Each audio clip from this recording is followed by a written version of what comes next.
É verdade a história do cara que fez o preenchimento no lábio e na hora ficou cego de um olho? É verdade. Mas não é só essa história que é verdade. É verdade a história também do cara que fez preenchimento no nariz e imediatamente ficou cego de um olho e não é reversível. Também é verdade a história do cara que fez preenchimento nessas duas ruguinhas do 11 que ficam aqui na glabela. Ele colocou um pouquinho de preenchimento e ele ficou cego na hora. Não são histórias que não são verdadeiras, são histórias que de verdade são verdadeiras. Também é verdade a história da pessoa, mas essa é mais rara, que fez preenchimento aqui, ó, no bigode chinês, com agulha, não com cânula, e ela ficou cega. O preenchimento com ácido hialurônico, apesar de ser muito seguro, ele tem riscos, e esses riscos eles são negligenciados, eles são menosprezados, eles são banalizados pela população de uma maneira geral. A gente tem uma série de artérias e de veias, mas principalmente artérias, que são terminais e que se conectam com outras. A gente chama isso na medicina de anastomose. Uma artéria de um lado se encontra com a outra, porque se obstruir uma, a outra supre. Mas às vezes elas são terminais. Existem algumas variações anatômicas ou casos muito raros onde um preenchimento leva à cegueira. Só que o que era muito raro no passado já não é mais tão raro, porque o número de preenchimentos subiu exponencialmente nas últimas décadas. Eu comecei a fazer em 2003 preenchimento, em 98 ainda se fazia preenchimento com colágeno de porco, com colágeno de vaca. Você tinha que fazer um teste aqui no braço, fazer um botão, se a pessoa não tinha alergia, você injetava colágeno no bigode chinês, a gente só usava agulha, durava de 3 a 6 meses, acabava e ia embora, era uma porcaria.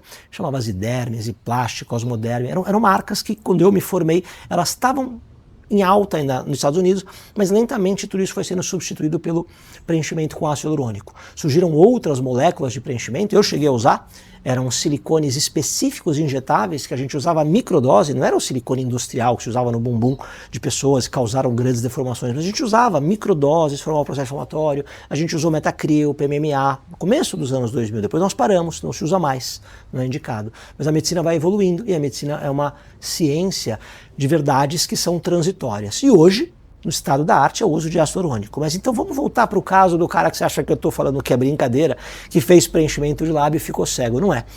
São muitos relatos de casos e já uma série de trabalhos que compilam dezenas e centenas de pacientes que infelizmente foram fazer preenchimento muitas vezes com profissionais não qualificados, mas outras vezes com excelentes profissionais, com gente muito boa, com cirurgião plástico, com dermatologista que já fez 5 mil, 10 mil, 20 mil seringas, por uma fatalidade obstruiu. Então você precisa saber que é um procedimento que tem um risco. Lógico, é um risco muito pequeno. Qual a chance disso acontecer? É muito menos de uma para cada 100 mil preenchedores, quando você faz num lugar bem feito. Tá? Então é 0,0001 disso acontecer. Mas isso pode acontecer. Como que eu reduzo o risco disso acontecer?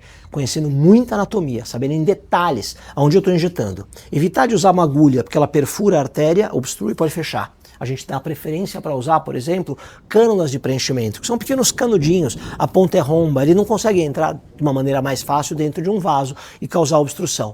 Mas algumas áreas têm mais probabilidade de causar cegueira, e elas são preenchimento de dorso nasal. Então, a maior parte dos relatos que a gente vê na literatura são de pacientes orientais. Então, na China, por exemplo, e em alguns outros países da Ásia, fazem muito, porque o nariz é mais para dentro. E eles são mais ousados. Então, a pessoa coloca 2 ou 3 seringas, 2 ou 3 ampolas de preenchimento de um ácido mais duro nessa região. Essa é uma região mais perigosa, você vai às cegas injetando. Então é onde tem mais casos. E aqui também essa artéria se conecta lá com a central da retina. Então o caso de fez preenchimento de lábio e ficou cego, ele é verdade. Fez preenchimento na glabela e ficou cego, é verdade, infelizmente. Não é uma pessoa. São centenas, são milhares de pessoas, porque esses procedimentos são feitos aos milhões no mundo. São dezenas de milhões de pessoas que são preenchidas, porque é realmente um procedimento transformador. Preenchimento com ácido hialurônico causa um enorme impacto e geralmente é muito maior do que o impacto de lasers ou de outros procedimentos que servem para polir a superfície da pele.